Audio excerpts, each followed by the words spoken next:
I'm Krystnell A Storr. As a part of an independent study, I decided to use the fortnight peace journalism class that I was a part of to analyze the peace journalism model as we studied it. I interviewed my classmates as well as the professor and discovered that ultimately, no matter how divergent the branches of journalism are, they are all connected by very firm roots. These interviews and this audio segment is proof of these claims.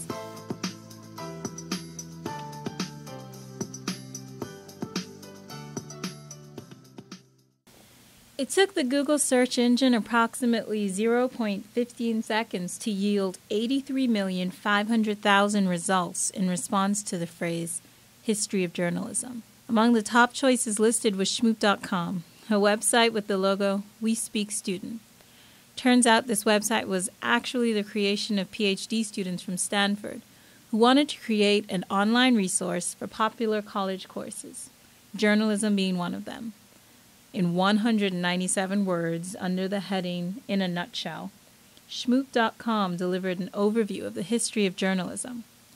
Judy Hetrick, a journalism professor at Earlham College, remembers learning about traditional journalism as an undergraduate. She visited the studio and talked about traditional journalism, the transition it might undergo, and her peace journalism fortnight. I went to college during some of the ending years of the Vietnam War. It didn't end until I was actually out of college. But that, of course, was war coverage. But we had to know things about what was going on in the world. My journalism professor was absolutely famous for giving map quizzes. We had to be able to name all the countries in the whole Vietnam area and the Middle East on a map. I mean, it was essential for our education as journalists. Can you imagine if I gave people a map quiz today in a journalism class? I mean, even at Earlham, where we're very internationally aware, I think people would freak. Judy was familiar with America's first newspaper, Public Occurrences. That's public with a CK, and confirmed the information that Schmoop.com was probably delivering to millions of college undergraduates so succinctly. It was published in Boston in 1690 and aimed to give its readers both domestic and foreign news. Since 1990, 1,400 established newspapers are being printed and circulated around the United States, and the promise of foreign and domestic news is becoming more and more antiquated in light of what is considered news today. Right after 9/11 happened, there was this big trend in forecasting that international news was going to take on even more importance in the United States than it ever had before. And that didn't obviously come to pass. I think we probably know less about the world now than we did with coverage before 9/11, and certainly probably in the decades preceding that. Judy elaborated on her opinion of the transition that news was taking, and although she couldn't remember his name at the time, she talked about Rex W. Hupke, a Chicago Tribune reporter who wrote an article entitled The Obituary of Facts. He talked about how in the current media environment, facts have died. And the kind of kicker that made him think that now was the time that facts had died was that some congressman from Florida apparently said that many members of Congress were communists.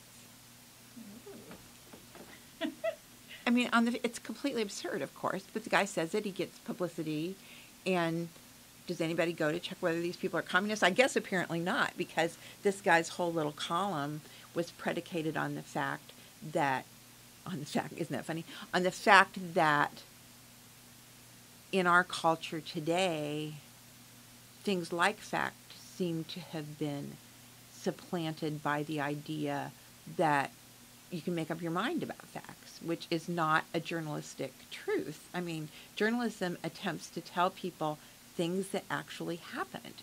And it's true that anyone can have opinions about things that actually happened, but if we don't agree that things actually happen and that people either are or aren't things like communists or not communists, then we can't have civil public discourse in this society. The creators of Schmoop.com pointed out that the first newspapers in America were often filled with religious sermons and commentary, and would horrify modern readers just as much as news reports on entertainment sports, and scandal would have horrified earlier audiences. So basically, the news has changed. And with an infinite fuel source like the internet, we can expect these changes to continue. We have redefined what constitutes news, and even more interesting is that we have created subdivisions of news. I looked at one of these subdivisions to find out what distinguishes peace journalism from mainstream journalism. When it comes to peace journalism, you need to know Lynch and McGoldrick. Peace and conflict studies professor John Galtung may have coined the term peace journalism in the 60s, but BBC journalists Jake Lynch and Annabelle McGoldrick developed the field. Their definition, which is almost always presented as an all-black slide with green and white font on the internet, states, peace journalism is when editors and reporters make choices of what stories to report and how to report them that create opportunities for society at large to consider and value non-violent responses to conflict.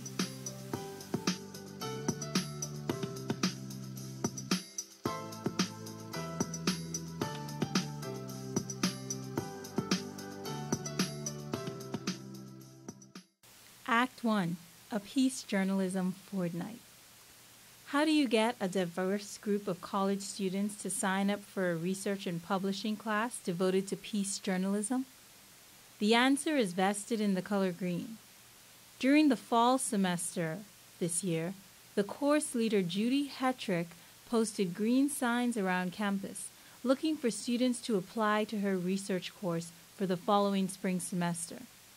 What she got was a group of students from different majors, different backgrounds, and different levels of experience with journalism. Sarah Lepkoff is a sophomore from Brattleboro, Vermont. She is one of the 9 students enrolled in the Peace Journalism Fortnight research. Sarah was keen on sharing her thoughts on what drew her to apply for the project.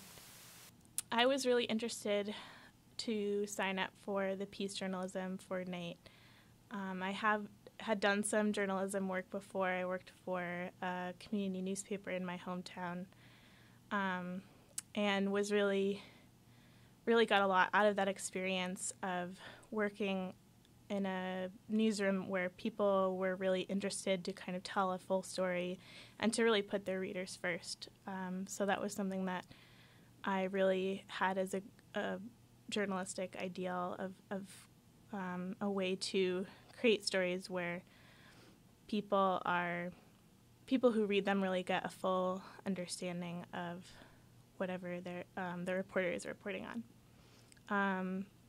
I also had done some conflict resolution work during high school, and so peace journalism seemed like a really great way to combine both of my interests in creating really good news pieces and also doing work where conflict was reported on in a way that really spoke to the ways in which people and conflicts are complex, and a venue to really create news that is fair to all and really puts the readers first.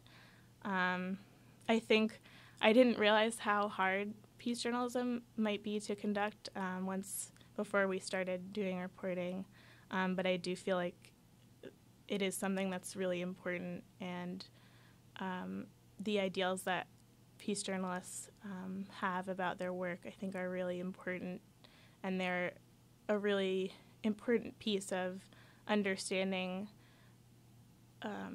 your area and understanding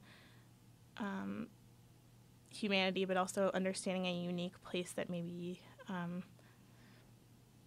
the journalist themselves doesn't know as much about before they start, and maybe that the reader doesn't know as much about either. So I think it's something that I hope people will, the work that we do, I hope people will enjoy it and also get a lot out of it. Sarah walked into LBC 326 on Monday afternoon to meet her classmates.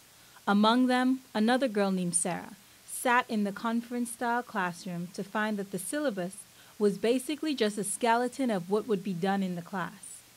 It was up to her research team and the professor to flesh out their study and give it a sturdier structure.